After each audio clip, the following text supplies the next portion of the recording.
Avatar, parties, and my complicated relationship with Halo. This is Inside Gaming for PAX, Day 1.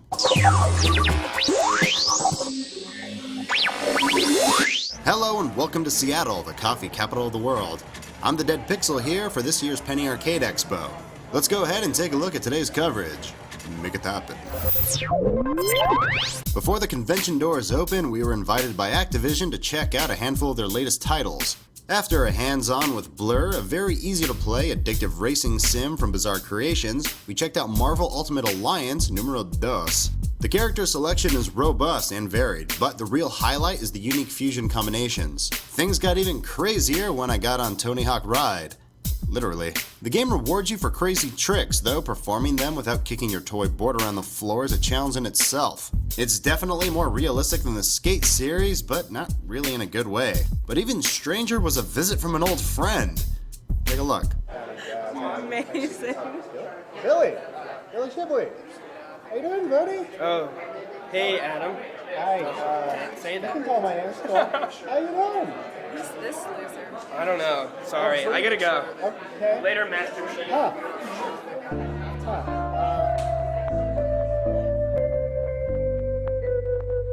Wow, what a dick. The following day, the doors open for the public, officially starting Day 1 of PAX. And of course, one of the biggest titles on the show floor was Halo 3 ODST. As of now, we here at Inside Gaming have covered 3 major events with playable versions of the latest Halo, and as of now, I personally have played the game a total of 0 times. So my goal is to actually play the goddamn game before the end of PAX. Unfortunately, my first attempt failed since I couldn't find the line, and the game was behind some kind of impenetrable force field. Here's hoping Day 2 comes with a little bit more luck. But that's enough about my shortcomings. Let's get to the meat of the event, the games. Pretty much everything you would expect made it to the main hall. Heavy hitters that we'll be covering throughout the weekend. But today we focus on new unseen titles like the all-new Avatar. The game is based on the Far Cry 2 engine, but takes place in a jungle, at least from what I saw. Think third-person Crisis without the nanosuit and you get the idea. Avatar looks like and plays like a AAA title, even though it's based on a licensed property. Personally, I'm more excited for the game than the actual movie, but hey, that's just me. One of the biggest titles that had its first public showing was Brink. We actually can't show any of the footage since the game is still in pre-alpha and the developer asked us not to. The game has a unique look with graphics on par with Killzone 2. There's a free-running mechanic similar to Mirror's Edge, but a little bit more simplified. There's even a unique class system similar to Team Fortress, but with more of an emphasis on experience points for performing your job. You can expect Brink in spring 2010. Alright, that about wraps it up for Day 1. Be sure to check back tomorrow for more of our exclusive PAX coverage. We'll be checking out Red Dead Redemption and Mass Effect 2. See you then. My name's Brian Gerard from Bungie, and we're here at PAX showing off Halo 3 ODST.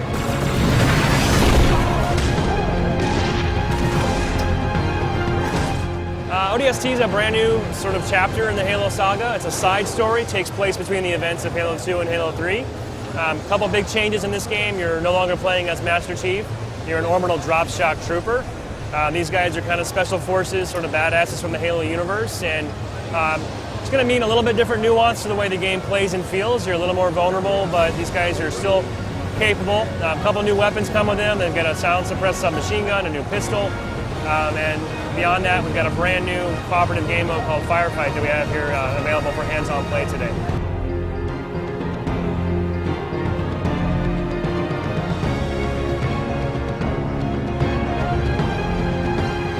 Yeah, I mean, Firefight from the ground up is meant to be a cooperative experience. I mean, we still have 4-player campaign available for the whole campaign of ODST, but Firefight's really boiling the combat down just to the pure Halo essence. It's you and 3 friends on Xbox Live or System Link just going at it with the whole Halo sandbox at your disposal and trying to fight off wave after wave of randomly spawning Covenant enemies and getting achievements and high scores along the way.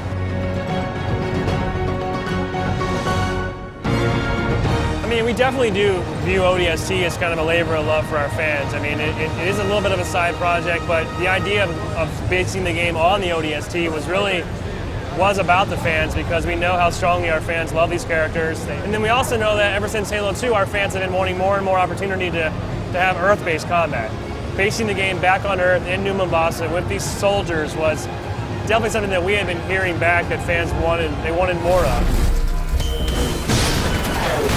I mean, we're really happy with the way the TV spot turned out. A lot of people at Microsoft and at the agencies worked really hard to pull that together.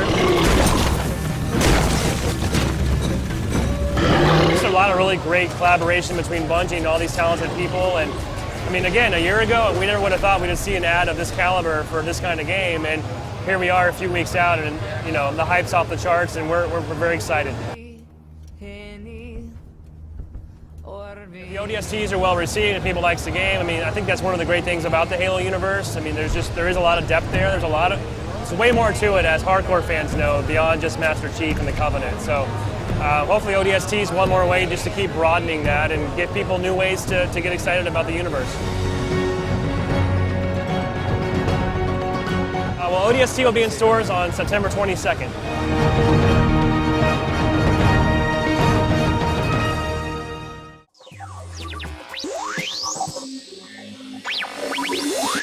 Capcom's latest sequel, Lost Planet 2, is kind of on its way. To find out more about the game, we interviewed him at this year's Penny Arcade Expo. Check it out. I'm Sean Baxter. I'm here at PAX. We're here showing off Lost Planet 2. Lost Planet 2 takes place a little bit after Lost Planet 1. The first story had you playing the character of Wayne. And you're going to be going in a little bit after now, not as a main character, but as a faction of snow pirates. And you'll be playing different snow pirates throughout each chapter of the story. But your character is unique. You get to build your own character the way you want. And aside from the new character, you're going to be playing in multiple environments. So instead of just seeing snow, you're going to see jungles, deserts, city. You're going to see a ton of new stages and environments to play in. Oh, the customization is going to go pretty in depth. Your character basically has quite a few different customizable parts, from his head, his torso, his back, and his legs. So they're all interchangeable. And aside from that, the weapons are going to be a little bit customizable too. So say you like going in a little bit close range and heavy, you can customize it so you're going in with a shotgun. Maybe you don't really want a rocket launcher, but you want one of the new guns, like the plasma cannon. Switch that out, so every time you go to pick up a heavy weapon, you get your plasma cannon.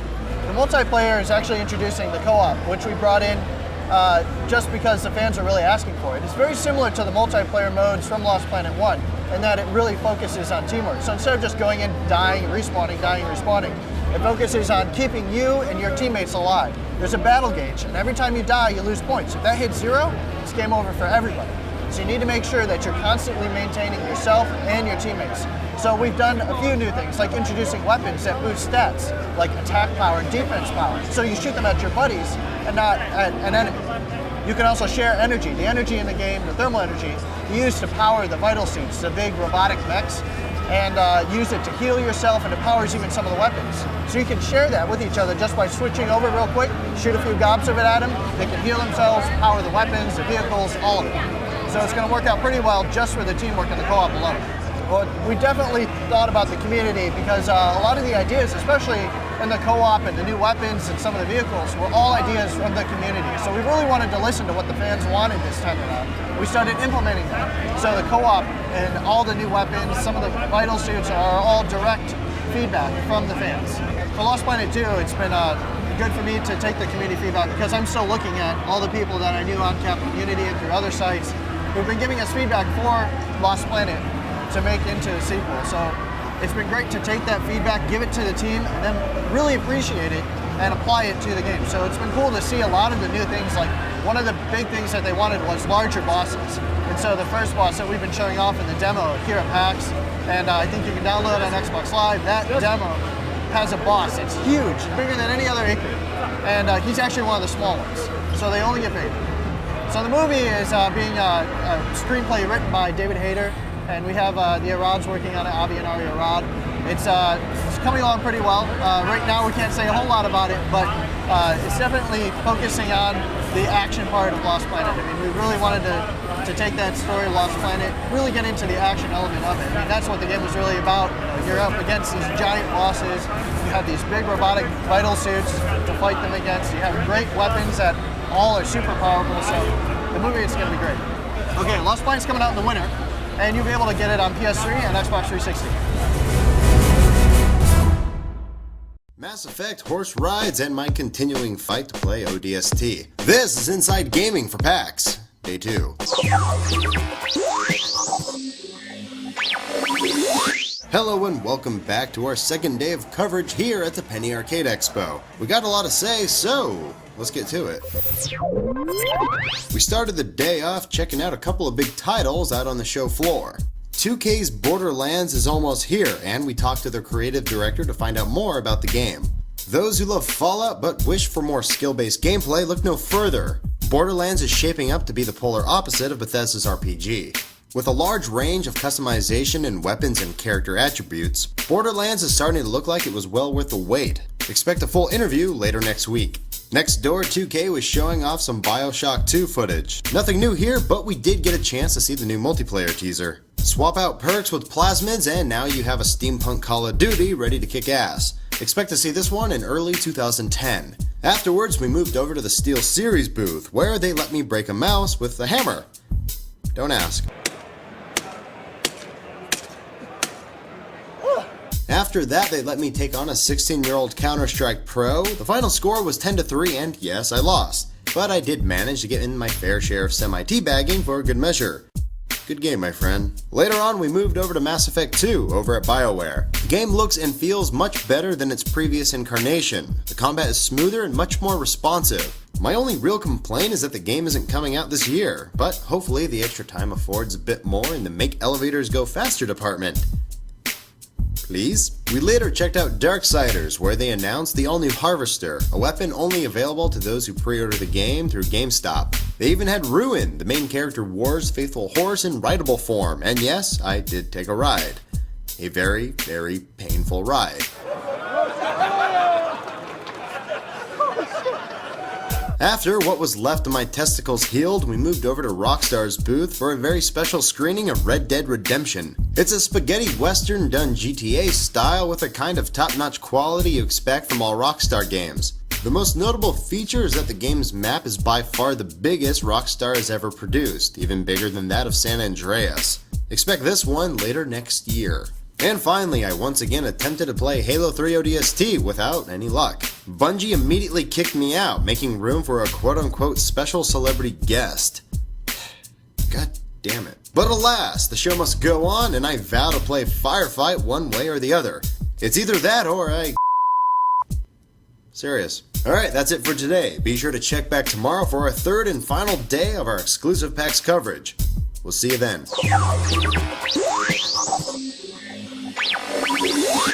Heavy Rain is on its way to the PS3, and for more info about the game, we did an interview at this year's Penny Arcade Expo. Check it out. Hi, my name is Jefferson Dong. I'm the product marketing manager on Heavy Rain. We're here at the Sony booth at PAX, showing off Heavy Rain and a bunch of other titles, of course. Heavy Rain is a story about 4 characters looking for a serial killer called the Origami Killer. Each one has a different reason, obviously, of trying to find this character. The first one is the father, whose son is kidnapped by the Origami Killer, so obviously he has a certain reason why he wants to. The second one, which we're actually showing here, is a private investigator who's been hired by the families of past victims. The third character is an investigative journalist, which we unveiled back at Comic-Con. And then the last character is an FBI profiler who has obviously been brought in to find the serial killer. He has a little bit more CSI of gameplay, so they all have a little bit different. They definitely overlap. They don't necessarily intersect per se, but you'll see the kind of the same story from different perspectives. Yeah, the script was huge. I mean, literally like hundreds and hundreds of pages. I think, you know, Quantic Dream, who's the developer of this game, who also did Indigo Prophecy, you know, they're very good at storytelling. And that's what this is all about. This is interactive storytelling. We call this an interactive psychological thriller. So they put a lot of effort into making sure that it was an engaging storyline, it's a gritty storyline, but very realistic as well. The best way to describe it is Heavy Rain is the spiritual successor to Indigo Prophecy. So a lot of the things that they were trying to do and innovate in Indigo Prophecy, they're taking to the next level. So while that game was very good at setting up great moments that immersed you, this will be even better, and plus you'll really feel like everything you do affects the storyline down the road. So what we're calling this the bending storylines, in which all the choices you make, what happens to the different characters, ultimately will affect the outcome that you'll see. So it is true that all 4 characters can die if you make the wrong decisions and so forth. What will happen is that if that character dies, it affects the outcome of the storyline, but the other 3 players kind of pick up where they left off. It is possible, I suppose, that all 4 characters did die, so you might have a pretty short story at that point. You would get an outcome, but obviously each player will allow you to play through to a certain point, and then the possibility of them dying happens. Yeah, we really want the outcome not to be just a lot of just, let's try something and then do something different. We'd love for you to play it through first, make all the decisions as if it was the first time, and then certainly come back and try and do things differently. Even with this demo, every time we're seeing people play it, everybody's playing it a little bit differently. They get a different outcome. It's kind of cool that way. Yeah, the controls are really designed to make sure you're mimicking the actions of real life. So if you're opening a door, you're really kind of turning the handle. If you're turning, switching on a car, you actually have to turn the keys, you have to put on seatbelts and stuff like that. This is all to kind of create a level of immersion that you haven't seen before. It's a big game, there's so many permutations. Ultimately, Quantic Dream just wanted to make sure they got it right and make sure that the experience was a fluid one, not one that they just cut off somewhere and so forth. So I think we will be really happy with the end results, given the extra time. We're releasing this game in the first quarter of next year.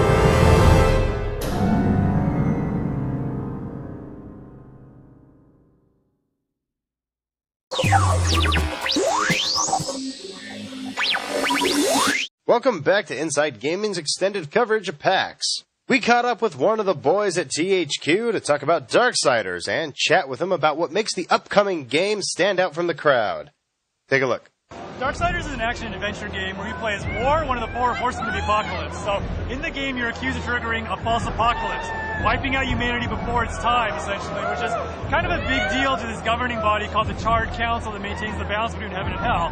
Because of this, they strip you of your powers, send you back to Earth to kind of figure out who done it and get your vengeance and get your redemption. Darksiders is basically a badass Zelda. So it's an action-adventure game where it takes that familiar hub and dungeon structure and updates it with the sensibilities of a modern action game. You're going to get the great combat system, you're going to get a mature storyline, and a comic book art style by the famous comic book artist Joe Madureira, who worked on X-Men, he worked on his own comic Battle Chasers, so you're going to see top-tier graphics, top-tier combat, great story, and of course the Horse Ruin. So you got a lot of different weapons, you got your main sword, Chaos Eater, that'll level up, you can buy new combos for it, as well as a Tremor Gauntlet. Those are always going to be mapped to the face buttons of the control pad, so you can chain those seamlessly together. We got a timing-based combo system, so if you just want to button mash, you'll be able to get pretty far in the game, and if you really want to master the controls, there's always new combos to learn that'll be more effective against your enemies. Also, you've got gear items, what we call the items that you get in each dungeon, and like a gun, a crossblade, a ghost hook, a lot of different items that you get, and those all chain seamlessly in combat. So you could kick an enemy up into the air with a sword, jump up after him, punch him with the glove, as he's landing, shoot him with the gun, hit the ground, pick up a car, and then brain him over the head with it. The Harvester, aka Death Scythe, we don't know where Death is, but we know where his scythe is, and you're going to get it only if you pre-order the game exclusively at GameStop. So that'll be a weapon on par with Chaos Eater, the Tremor Gauntlet. So that's going to be one of your main weapons. Levels up, has new combos you can buy for it. So it's a really cool weapon, and I hope you pre-order the game to get it. You will get the game January 5th. It's going to be the first big hit of the year. Bring your gift cards, bring your games to trade in. If you get a new system for the holidays, you're going to want a new game for it. So Darksiders is the one.